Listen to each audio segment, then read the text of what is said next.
Here's a couple things why you need to create bad art to be a great artist. So, being a great artist or whatever, it's not about how just your work is good or perfect. It's not about that. Being a great artist is understanding just the principles of art in general and being able to apply those in an artwork. Being a great artist doesn't mean the most realistic artwork or maybe the most perfect artwork, the most perfect outcome or whatever. It's not about that. It's about understanding the values and concepts are being that are being portrayed in an artwork. Then comes in the work in progress or patience that comes with just art, because nobody starts perfect.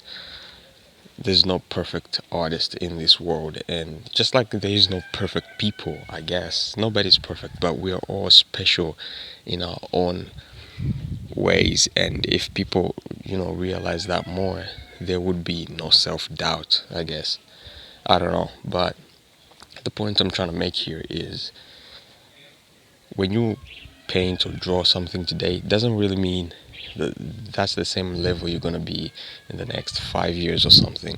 I'll give myself as an example, because when I first started uh, doing watercolor paintings, I used to create stuff that was just, I wasn't proud of it, honestly.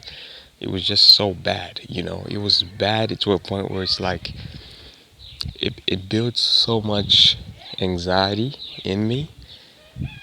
And this is a time where I was having like a rough time in my life, and I was still trying to figure out everything, I guess. And through that came my ego phase. I guess it was an ego phase. And mind you, I was going through an ego phase in my life, and I was creating like bad art. And it was so hard. It was hard to cope with.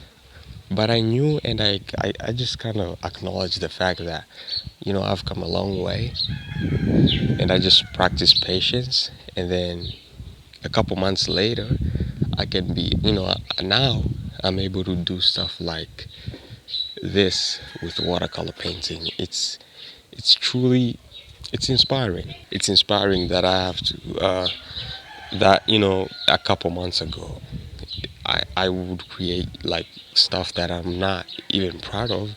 And today, I would come and create stuff that I wouldn't even imagine creating in 1,000 years. Honestly, I'm being honest, because I just needed that patience and that consistency. Obviously, hard work and patience really pays off. And yeah, it doesn't start perfect. That's the whole point of this video. It doesn't start perfect. It's always the ups and downs.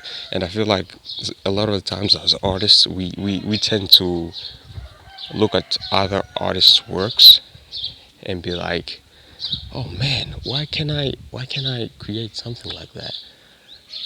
Obviously you can, but we put ourselves in a situation where we are like, we just want to depict what that person depicted on their canvas, and that's not how it works. So there's like a difference between getting inspired by another artist and trying to be a copycat of that. And if you try to be a copycat, that's not gonna end well for you, because not just that, you're never ever gonna reach the level that artist has reached without experience. Just keep doing you. And when you are inspired, and when you're actually inspired, you try to depict what they depicted, but this time in your own way. See the difference? When you're inspired, you try to create something of your own in an original form. But when you try to be a copycat, you try to depict exactly what they depicted, and it doesn't end well for anybody, honestly. Great art is not how perfect it is. Great art is being able to apply those principles of art. And like, screw it.